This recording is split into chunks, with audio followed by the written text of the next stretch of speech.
Hey guys, Bobby here, and in this new video series, you're going to learn why you might be putting in more effort than the girls that you're meeting. Why they might not take you seriously as a guy that they would date or a guy that they would have sex with, and why you might never have the power in a relationship with a girl that you're really attracted to. You're also going to discover the number one thing a woman must believe about you if she's ever going to take you seriously as a guy that she's going to date. You'll also discover how to make sure you always come across as a high value, high status man whenever you're interacting with somebody, as well as 8 specific low value traits and 8 specific high value traits. Now, in a minute I'm going to go through them, and as I go through them, I want you to mentally check mark which of these traits you currently display and which are the ones you need to work on a little bit, okay?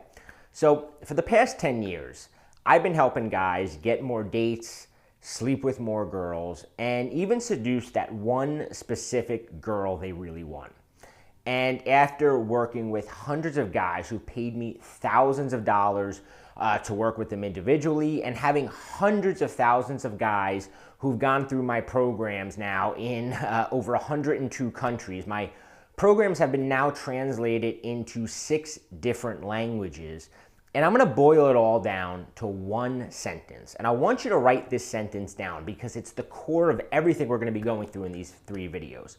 A woman must believe you're socially above her, right? Socially above her.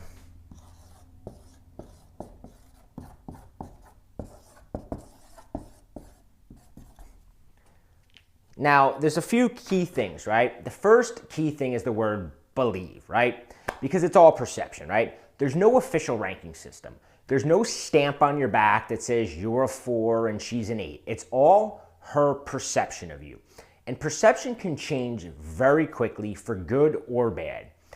If you've ever met a girl, right, and things started off really good, right? She seemed really attracted to you. She was into you. The relationship seemed to be moving forward.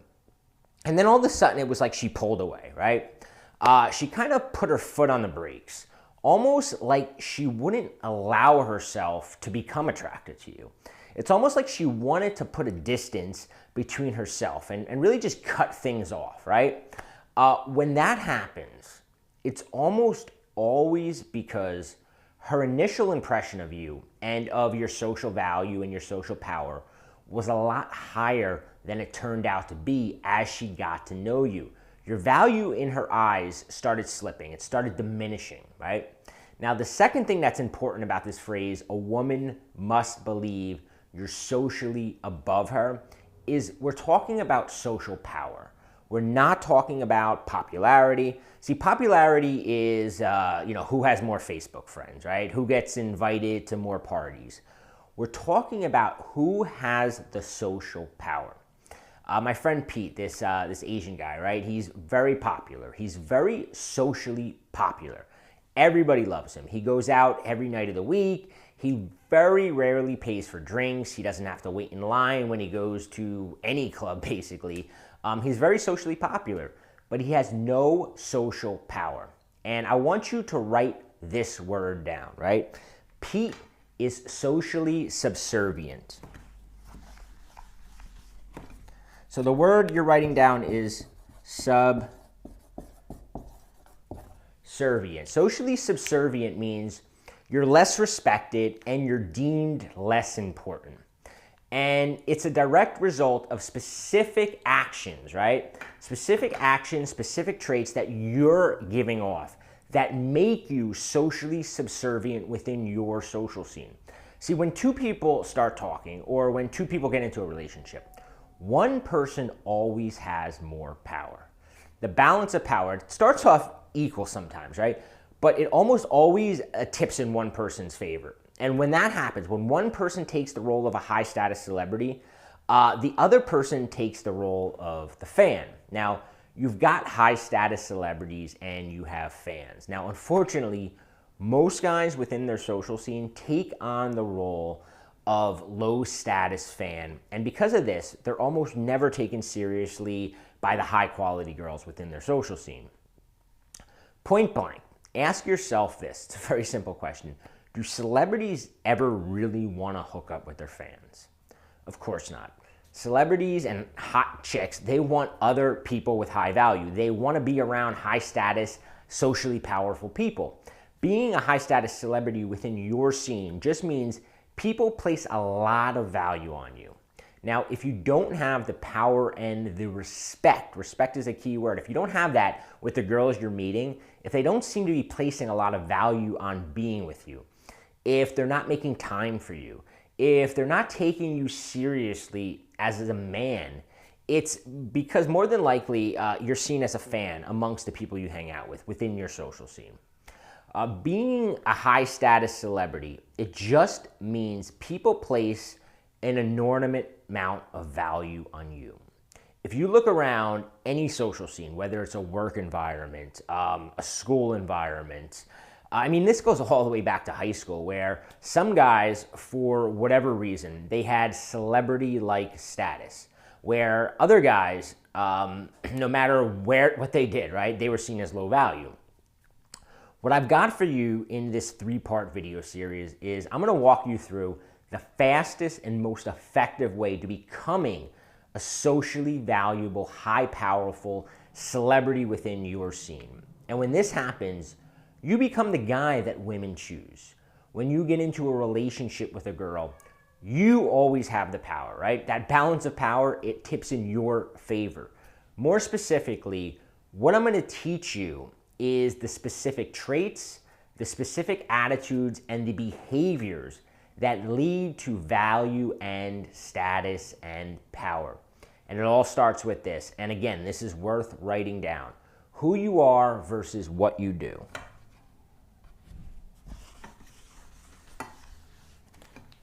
So, who you are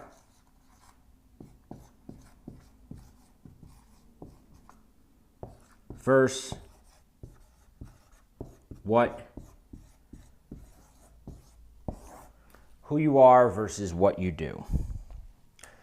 And this is really important. It's one of the most important things that you're going to learn in this entire video series. When you go out, when you're in your scene, whether you're just meeting somebody or whether it's the group of people that you've been known with Ryle, right? There's 2 categories, right? There's who you are and there's what you do. What you do is I'm going to go out and I'm going to say some funny stuff to a girl, or I'm going to flirt with her, or I'm going to put on my best striped shirt and I'm going to attract her, or I'm going to try to get her number, and I'm going to do this and I'm going to do that. That's what you do, right? Who you are is what people within your scene surmise about you, and it's what they think about you, it's your reputation, it's what she notices about you, it's what she hears about you from other people. It's when she's watching you, how you react to other people, and how do other people react to you. And I want you to write this down too. Who you are equals the level of value and status women in your life perceive you to have. So, who you are, it directly equals the amount of value and status people perceive you to have. Like I said, who you are is way more important than what you do. Because if who you are is broken, if who you are is low value, if who you are is low status within your scene, no matter what you do, you're always going to be struggling. Even if you're able to initially attract a woman, if you're going to struggle, right? You're going to struggle to keep her attracted because, like I said earlier, her perception of you is going to change. As she gets to know you, who you really are, if she discovers that if you're not high value, she's going to lose interest. When she notices that your value and your status and your power within a social scene is low, it's going to drop. Her attraction is going to drop. Unless you're dating girls who are lower value than you, right? And I'm suggesting you don't want those. Most guys, most of us, we want the girls that are high quality. And to get those girls, you've got to be seen, you've got to be surmised, you've got to be talked about, right? And when she notices you, the way you react and the way that people react to you all must come from a place of a socially powerful persona.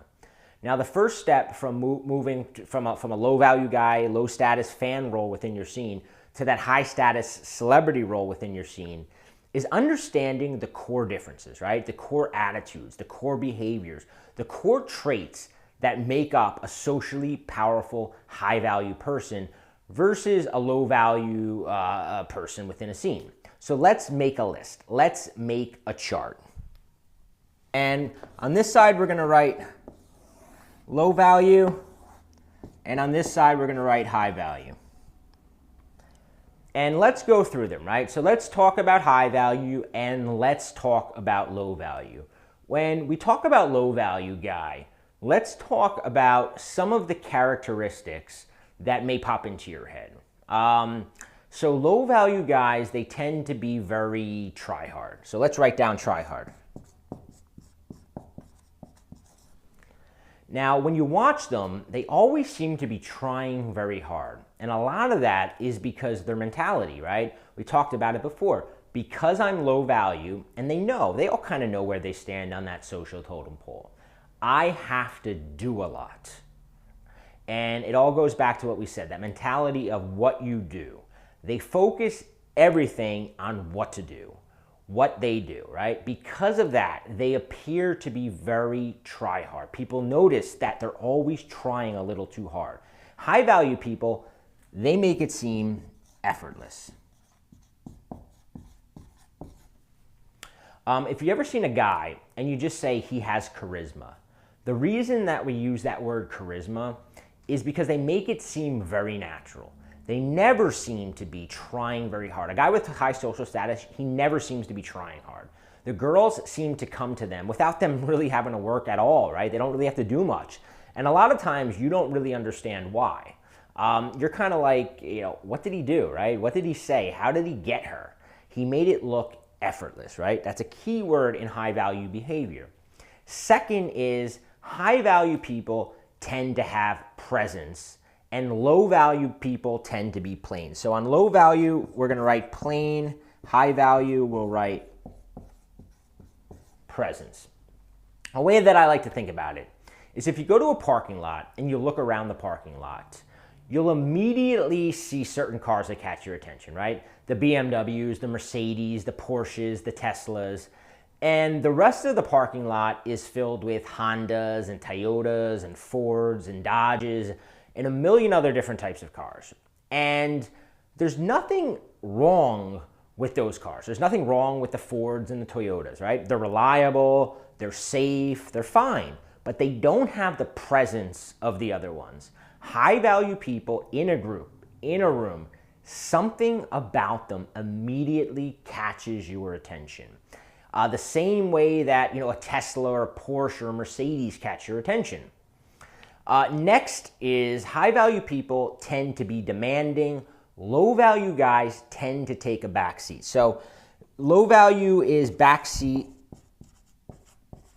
High value is demanding. What I mean by that is high value people tend to want what's best, right? They treat themselves very well. They tend to demand respect from people. Low value people, they tend to take a back seat, right? They're using taking a back seat as an example, but even in reality, when you're getting into a car, right, in a group of people, the low value guy tends to let the high value guy take shotgun. He lets him take the front seat. He kind of sits in the back. They have that mentality of, I'm gonna give other people more respect or more power. I'm not gonna take it, right? Part of it's because their mind says, I don't deserve it, right? High value people, he takes it because he thinks he deserves it, and that's important. Next is high value people have an edge. Low value people are soft. High value people tend to have an edge. That edge comes from being that sort of R-rated character. You never really know where they're coming from. There's that scene in one of my favorite movies, Swingers, where he talks about you want to be the R-rated guy, right? You want to be that R-rated character in the R-rated movie, not the character in the PG movie. And low-value guys, they tend to be that character in the PG movie. They're nice, they're likable, you're kind of rooting for them, but they don't have the claws. They don't have that killer instinct. And that killer instinct, that high value guy, they tend to have it, right? A lot of this becomes because he has it because he's demanding, right? He has it because he's ambitious. He wants more. Whereas the low value guy, he's just a little bit soft. Next, high value guys tend to be talked about. Low value guys tend to be boring. So low value, boring. High value, talked about. The high value guy, right? He's got so much going on in his life. He's got the presence. He demands a lot. He's got that edge. So people are naturally talking about him. Because they're talking about him, remember, we live in a celebrity-obsessed culture. The more he's talked about, the more that people are sitting around going, what's he up to, right? Who's he dating? What's he doing? What's he, they're sitting around. He's the topic of conversation. His value is then going up in their eyes. The low value guy, because he lives a very safe, soft, unambitious life, he doesn't have that drive. He doesn't have that presence. Because of all this, right, he's not really talked about. His name might occasionally come up in like a story, but nobody's sitting around wondering about him. And even though he's there, and even though they might find him attractive, even if he's a good-looking guy, the girls might acknowledge, oh, he's cute or he's good-looking. But because he's not talked about, he doesn't have the same level of social power as the high-value guy does. Next is the high-value guy tends to be intriguing. The low-value guy tends to be predictable. So we've got intriguing. And I'm going to write these down quick. I'm going to include it below so you have a copy of this. High-value guys, because they have so much going on in their lives, because they have this persona of being powerful, women always want to know more. They're always looking for the next, reel of the movie. He's like an onion, right? And they're peeling him away layers, and they're getting to know him more. That's not the case with the low-value guy, right? The low-value guy, because he's focused on doing, and he's doing the same thing as all the other low-value guys, he's very predictable. She feels like after a date or a conversation with this guy, she feels like it's the same guy she went out with 10 times already. He doesn't stand out. He doesn't have anything new to offer her. So she doesn't have that desire to get to know him more. She feels like she knows the end of the movie already. Next, high-value guys embrace his character. Low-value guys is uncomfortable. So we've got character under high-value, uncomfortable under low. Now, I know my handwriting is terrible, so I'll include that all below the video. So the high-value guy, he takes on a character of being high status or being high value.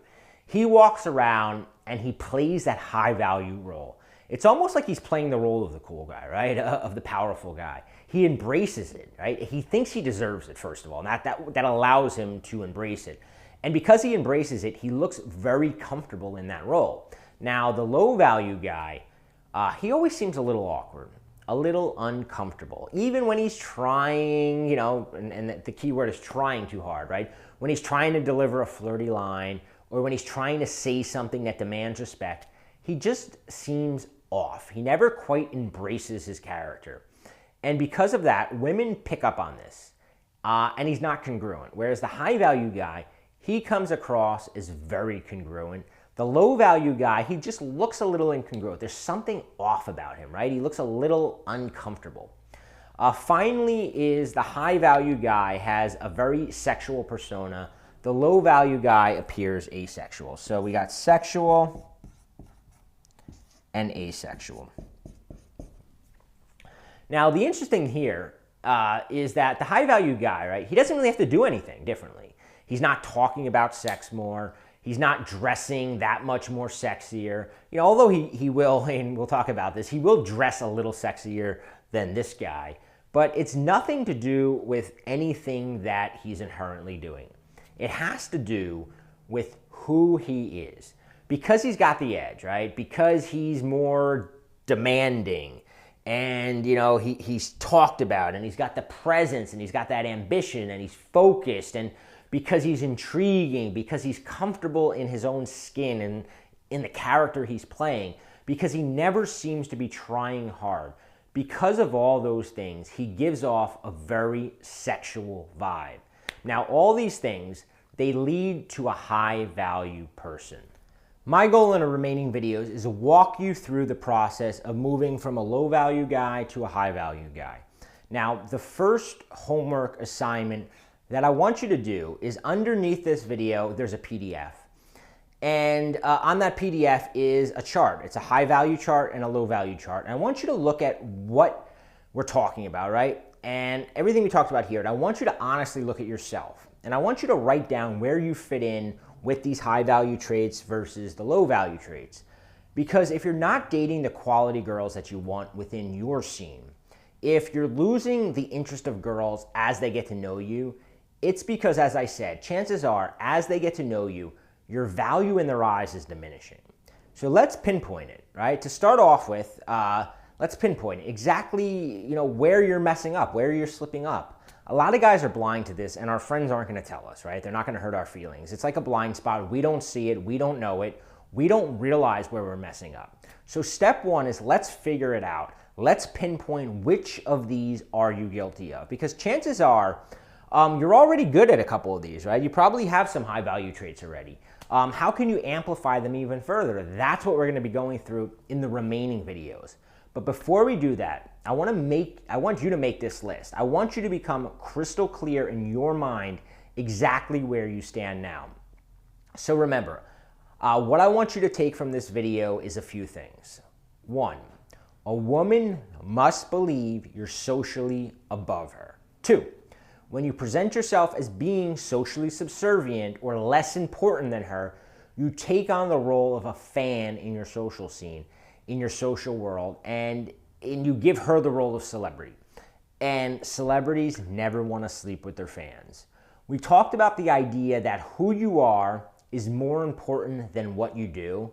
And we talked about the differences between the low-value traits and the high-value traits of these different guys. Now, if you can relate to this sort of stuff, and if you struggle to be seen as having high value, even if it's a mental block, right, to be seen as being taken seriously as a guy that a girl would date or have sex with, then I have a 6-week training class that I think you're going to benefit from. It's called the Social Power and Charisma Implant System. Now, I first released this program back in March, and it sold out in 5 days.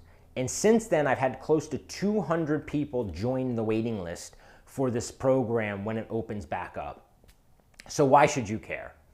Because if you want to learn how to build a socially powerful reputation that gives you choices of girls to date, of girls to sleep with within any social scene, and you want to avoid losing girls because they just don't place enough value on you, and you want to be able to put an entire social scene under your spell and create a loyal following of girls who want to date and sleep with you, then you're going to want to register for this new version of this training.